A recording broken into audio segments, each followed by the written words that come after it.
Una, itinaas niya ang kanyang itim na panggupit at sa isang saksak, tinaga at tinusok ang kaliwang binti ni Jiang. Habang patuloy na gumagawa ng maraming butas sa katawan ni Jiang at tinusok ang kanyang itim na panggupit, sinabi niya, "Bakit pinapatay ng mga tao ang mga lamok? Dahil kung pababayaan silang mabuhay, sa huli ay sisisid sila sa dugo ng tao. Kaya mas mabuting patayin sila bago pa sila makagat." Sa mga sandaling iyon, si Jiang, na nawalan na ng pag-asa, ay may luha sa kanyang mga mata. Talagang naiinis na siya. Sinasabing si Ryu ay isang psychopath at nagtatanong kung siya ba ay tumakas mula sa isang mental asylum. Nang marinig ito ni Ryu, muli siyang tumawa, sinabing tila may kaunting espiritu pa ring natitira sa loob ni Jiang. Nagtataka siya kung gaano pa katagal kayang panatilihin ni Jiang ang ganitong pag-uugali. Dahil dito, patuloy na tinusok ni Ryu ang katawan ni Jiang gamit ang kanyang itim na panggupit. Patuloy na sumisigaw si Jiang at dahan-dahang pinagsasaksak ni Ryu ang katawan ni Jiang, tulad ng sinabi niya, upang malito si Jiang kung saang butas siya puputok at saang butas siya humihinga. Pagkalipas ng ilang minuto, tuluyan nang naubos ang pasensya ni Jiang. Dahil hindi naman tinamaan ni Ryu ang mga bital na bahagi at inaatake si Jiang sa paraang nananatili siyang gising habang nararamdaman ang impyernong sakit, nagsimula nang mag-isip si Jiang kung anong galit ang mayroon si Ryu laban sa kanya. Sa mga sandaling iyon, tuluyan nang nawala ang natitirang espiritu sa katawan ni Jiang. Dumadaloy ang laway mula sa kanyang bibig at sipon mula sa kanyang ilong. Siya ay umiiyak, iniisip na mas mabuting magpakamatay na lamang kaysa magdusa sa ganitong impyernong torture. Matapos mangtipon ng lakas ng loob, nagpasya si Jiang na wakasan ang kanyang buhay sa pamamagitan ng pagdila sa kanyang dila. Pumikit siya, binuksan ang kanyang bibig habang inilalabas ang kanyang dila at inihanda ang sarili na kagatin ito. Ngunit bago pa man niya magawa iyon, pinigilan siya ni Ryu sa pamamagitan ng paglalagay ng kanyang itim na pang-ani malapit sa kanyang leeg na nagpasindak sa kanya. Dahan-dahang itinaas ni Jiang ang kanyang tingin at nakita si Ryu. Si Ryu, na galit at may malalim na boses, ay nagtanong, "Anong nangyayari? Balak bang mamatay ni Jiang sa pamamagitan ng pagdila sa kanyang dila? Akala ba ni Jiang na basta-basta na lang siyang papayagan ni Ryu na mamatay?" Sa susunod na sandali, patuloy na may malamig na aura, itinaas ni Ryu ang kanyang itim na pang-ani at sa isang mabilis na galaw, tinaga ang balikat ni Jiang at muling nagsimulang dumugo. Ipinahayag ni Ryu na hindi niya papayagang mamatay si Jiang hanggat hindi ito nagmamakaawa sa kanya na pumatay. Wala nang magawa si Jiang kundi sumigaw, at muling sinimulan ni Ryu ang kanyang laro ng pagtagos. Patuloy siyang tumaga sa iba't ibang bahagi ng katawan ni Jiang, mula sa kanyang puwit hanggang sa balikat at maging sa kanyang maselang bahagi. Sa simpleng pagtingin dito, parang nahihilo na ako. Sa mga sandaling ito, nawalan na ng isip si Jiang. Nakahiga na lamang siya sa kanyang likod, halos walang buhay, ngunit patuloy na nararamdaman ang matinding sakit.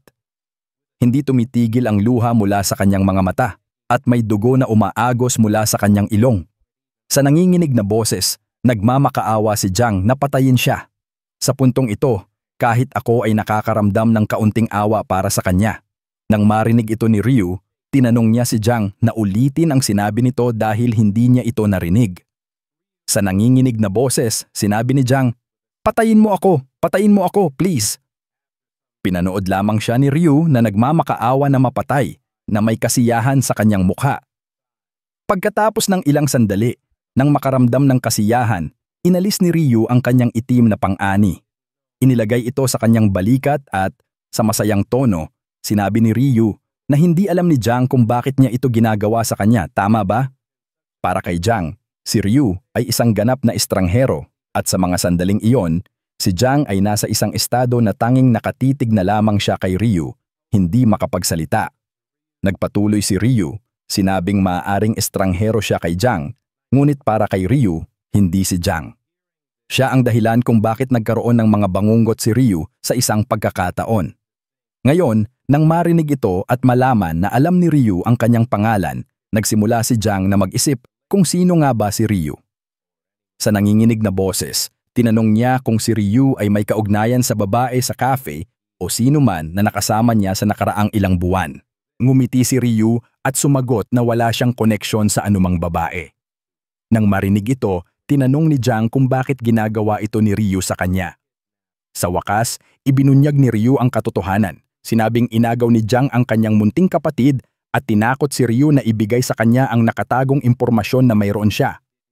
Nang marinig ito, nagulat si Jiang at sinabi na hindi niya alam kung sino si Ryu, lalo na tungkol sa kanyang munting kapatid. Nang marinig ito, tumawa si Ryu at nagkomento na siyempre hindi alam ni Jiang ito dahil isang pangyayari ito na mangyayari sa hinaharap. Pagkalipas ng 15 araw mula ngayon, kidnapin ni Jiang ang kanyang nakababatang kapatid, torturein ito at pagkatapos ay patayin. At may pangalawang dahilan si Ryu kung bakit niya ginagawa ang lahat ng ito kay Jiang upang makuha ang ruin ng inner thought.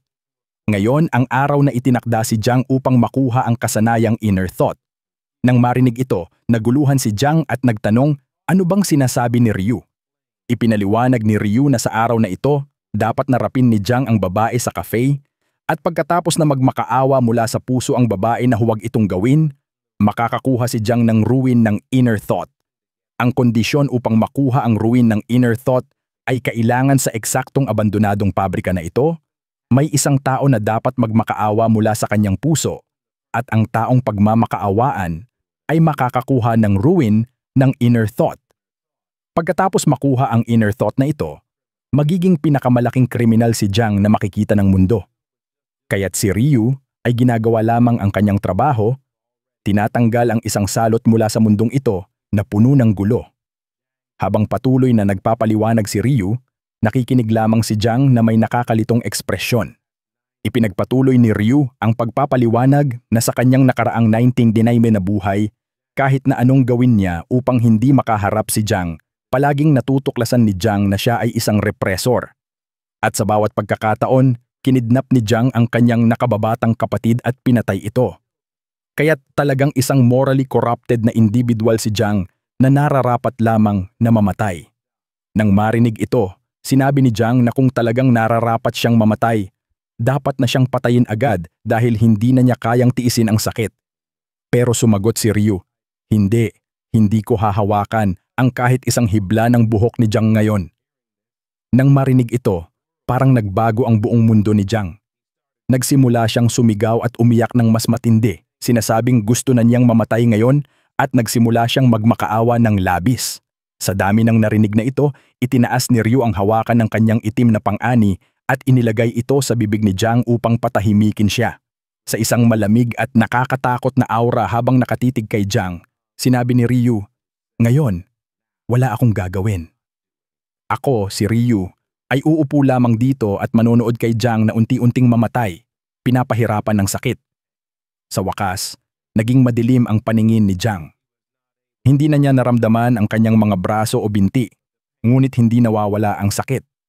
Siya ay nanginginig sa sakit, iniisip kung talagang gusto ni Ryu ang ruin ng inner thought, dapat ay gusto niyang buhay siya, di ba? Kaya bakit siya binibigyan ni Ryu ng ganitong impyernong parusa? Sumagot si Ryu na hindi niya siya pinapayagang magsalita dahil gusto niyang subukan ang kasanayang inner thought. Nang marinig ito, lumawak ang mga mata ni Jiang at ipinaliwanag ni Ryu na kanina lamang, sa wakas ay nakuha niya ang kasanayang inner thought. Sinusubukan lamang ni Ryu ang kasanayan, kaya humihingi siya ng paumanhin para dito. Dahil kanina, talagang nagmakaawa si Jiang mula sa kanyang puso na mapatay. Sa sandaling iyon, nakuha ni Ryu ang kasanayan.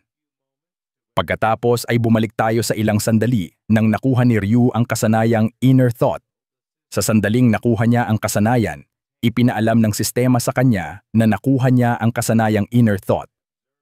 Ipinaliwanag ng sistema na sa pamamagitan ng pagmamasid sa target, maririnig ni Ryu ang mga panloob na iniisip ng kanyang target at maaari lamang niyang basahin ang mga iniisip ng tao kapag ang target ay nasa loob ng 30 metro mula sa kanya.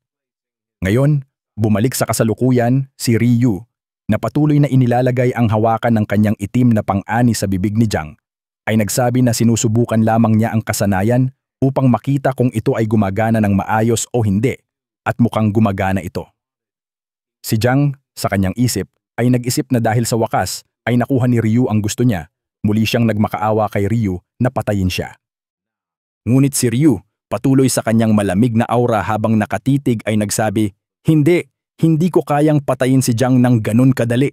Masyado itong hindi patas para sa lahat ng biktima ni Jiang. Nang marinig ito, wala nang magawa si Jiang kundi ang magngalit ng kanyang mga ngipin, sinusubukang nguyain ang hawakan ng itim na pang-ani habang iniisip na si Ryu ay isang demonyo. Pagkalipas ng kalahating oras, unti-unting namatay si Jiang. Pagkatapos ay tumayo si Ryu, nakatitig kay Jiang na may kasiyahan sa kanyang mukha na parang nanalo siya sa isang digmaan. Ginamit niya ang kasanayang erase traces na binili niya sa ikatlong round. Sa pamamagitan ng paggamit nito, maaari niyang burahin ang lahat ng bakas ng dugo, bangkay, fingerprints o kahit ano pa. Sa isang iglap, isang berdeng aura ang pumalibot sa katawan ni Jiang. At sa isang sandali, nagsimula nang maglaho ang katawan ni Jiang. Pagkatapos ng ilang sandali, lahat ay naging malinaw. Nawala ang katawan ni Jiang, wala ni isang hibla ng buhok ang naiwan. Pagkatapos ay sa wakas ay inalis ni Ryu ang kanyang maskara, humarap, at habang naglalakad palabas ng pabrika ay sinabi, oras na upang makilala ang Heavenly Demon. Ngayon, matapos ang pakikitungo kay Jiang, naghahanda na si Ryu na makilala ang Heavenly Demon. Nagsuot siya ng formal na itim na kamiseta na may itim na coat at gray na tie. Ang kanyang buhok ay nakaistilo ng maayos.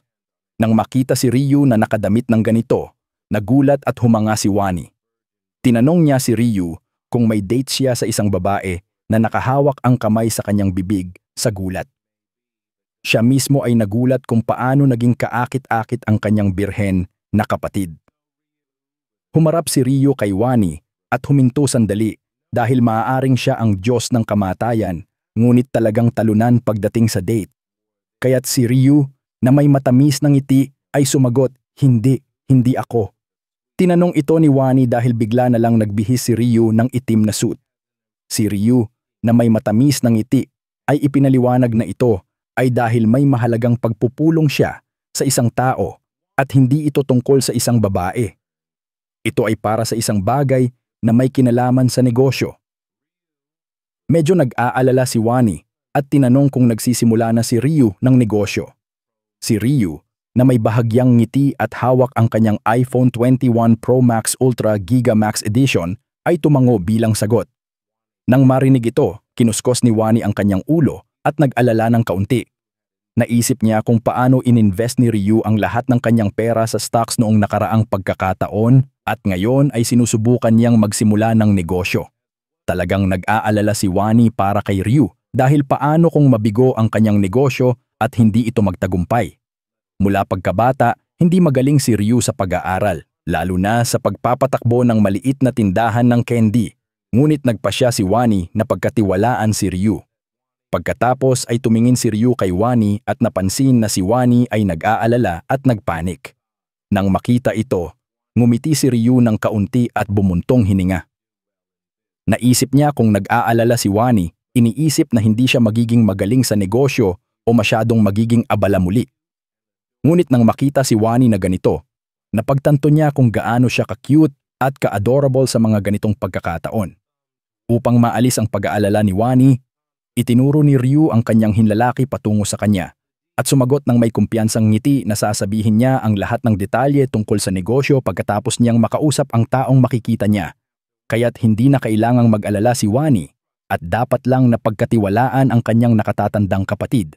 Ang ideya ng negosyong ito, nakita rin ni Ryu sa kanyang panaginip at sinabi sa kanya ng matandang lalaki na may baboy sa kanyang ulo, kaya tulad ng dati, magiging maayos ito. Si Wani, nang marinig ito, ay medyo nahihiya at sa isang nag-aalalang tinig ay sumagot na, siyempre, pinagkakatiwalaan niya ang kanyang kuya. Sino pa ang maaari niyang pagkatiwalaan kundi si Ryu? Ang problema lang ay ang buong mundo ay nasa kaguluhan. Kaya parang masyadong mapanganib ang negosyo, iyon lang. Si Ryu, habang inilalagay ang kanyang telepono sa kanyang bulsa, habang naglalakad patungo sa pinto, ay sumagot na kung talagang pinagkakatiwalaan siya ni Wani, dapat siyang maging mabuting bata at maghintay sa bahay at huwag lumabas hanggang sa makauwi si Ryu. Dahil hindi ligtas sa labas ng gusali dahil sa ilang mga manlalaro na naging kriminal na nakakuha ng kapangyarihan at gumagawa ng mga heinous na krimen sa harap ng madla. Habang papalapit si Ryu sa pinto, sinundan din siya ni Wani na may nag-aalalang mukha at nakayakap ang mga braso.